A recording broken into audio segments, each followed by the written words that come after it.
അമ്മേ പരിശുദ്ധമ്മേ, അമ്മേ പരിശുദ്ധമ്മേ, ദേവമാതാവേ, ദൈവമാതാവേ, കൃപാസനത്തിലൂടെ ഞങ്ങൾക്കും ഞങ്ങളുടെ ദേശത്തിനും അമ്മ മധ്യസ്ഥം തേടി തന്ന എല്ലാ അനുഗ്രഹങ്ങൾക്കും കൃപകൾക്കും ഞങ്ങളിപ്പോൾ ഹൃദയം നിറഞ്ഞ നന്ദി പറയുന്നു. പരിശുദ്ധമ്മേ, ദൈവമാതാവേ, 2004 ഡിസംബർ 7 തീയതി ഉച്ചകഴിഞ്ഞ് 2:30 സംഭവിച്ച അമ്മയുടെ പ്രത്യക്ഷപ്പെടലിനെ കുറിച്ച് തിരുസഭയ്ക്ക് സമർപ്പിച്ചിരിക്കുന്ന പഠനരേഖകളുടെ മേൽ സഭാത്മകമായ പഠനം ആരംഭിക്കുവാൻ ഞങ്ങൾ പ്രാർത്ഥിക്കുന്നു. അമ്മേ പരിശുദ്ധമ്മേ, ഭൂസ്വർലോകങ്ങളുടെ രാജ്ഞിയായ അങ്ങേക്ക് ഭൗമ സംരക്ഷണത്തിനായി പ്രപഞ്ച പ്രകൃതിയെ തന്നെ തിരുസഭ പ്രതിഷ്ഠിക്കുവാൻ ഈ പ്രത്യക്ഷീകരണം വഴി ഇടയാക്കണമേ. പരിശുദ്ധമ്മേ, ജപമാല മാതാവേ, സകല കൃപാസനം പ്രാർത്ഥനകളോടും ചേർത്ത് ഞങ്ങളിപ്പോൾ പ്രാർത്ഥിക്കുന്ന ഈ കുടുംബത്തിന്റെ പ്രത്യേക നിയോഗം പറമക്കളെ.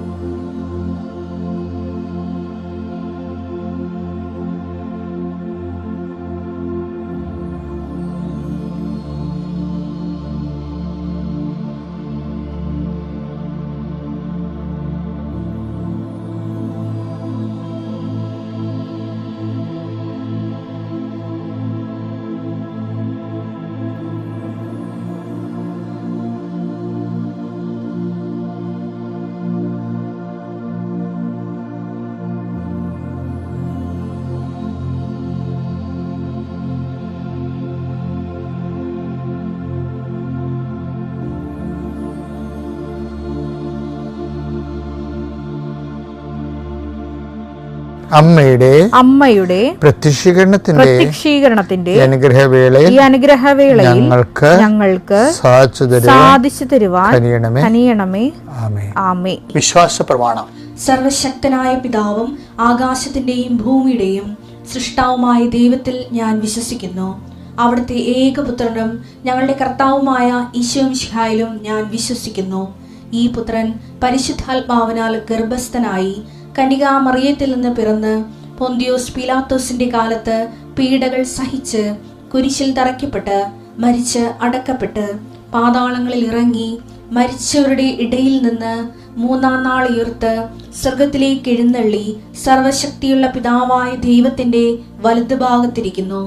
അവിടെ നിന്ന് ജീവിക്കുന്നവരെയും മരിച്ചവരെയും വിധിക്കുവാൻ വരുമെന്നും ഞാൻ വിശ്വസിക്കുന്നു.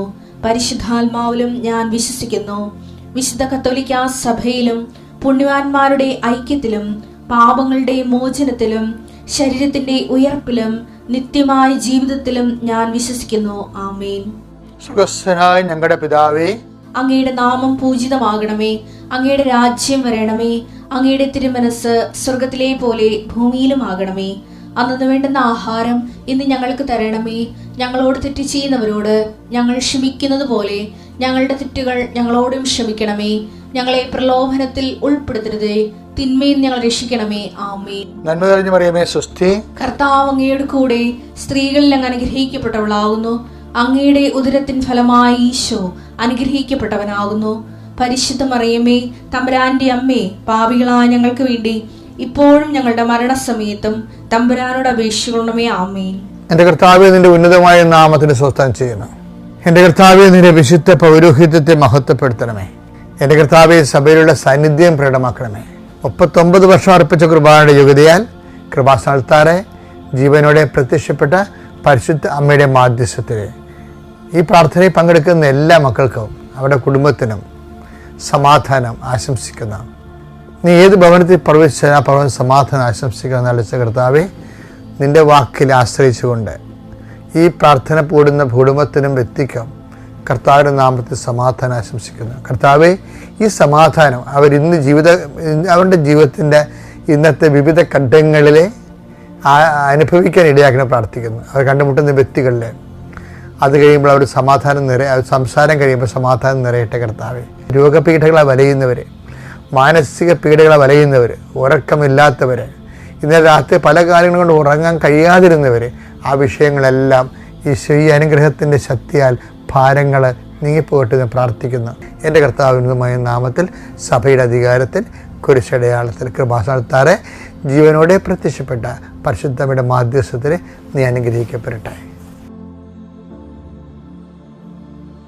ഇപ്പോഴും നമ്മുടെ ജീവിതത്തിൽ കാലാവസ്ഥ മാറ്റം വന്നിരിക്കുകയല്ലേ. പെരുമഴക്കാലമാണ്, പ്രളയകാലമാണ്. ജീവിതത്തിൽ ഇതുപോലെ തന്നെയുള്ള കാലാവസ്ഥാ ഭേദങ്ങളുണ്ടാവും. കണ്ണീരിൻ്റെ കാലം ഉണ്ടാവും.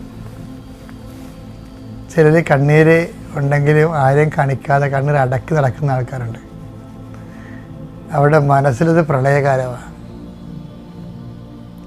ഈ എല്ലാ കാലങ്ങളിലും ഒരു ദൈവവിശ്വാസി കൈവരിക്കുന്ന ഒരു വാട്ടർ ലെവലുണ്ട്.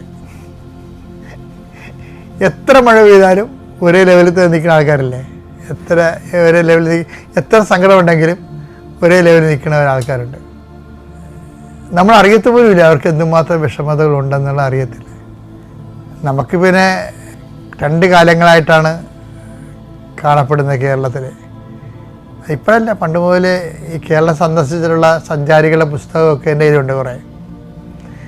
ഇപ്പോൾ മാർക്കോപോളോയുടെ കാലം തൊട്ട് ഇങ്ങനെ ബുക്കനായൻ്റെ കാലം വരെയൊക്കെ ഉള്ളവരെല്ലാവരും പറയുന്നത് കേരളത്തിൽ 2 കാലാവസ്ഥയുള്ളതെന്ന് പറഞ്ഞു.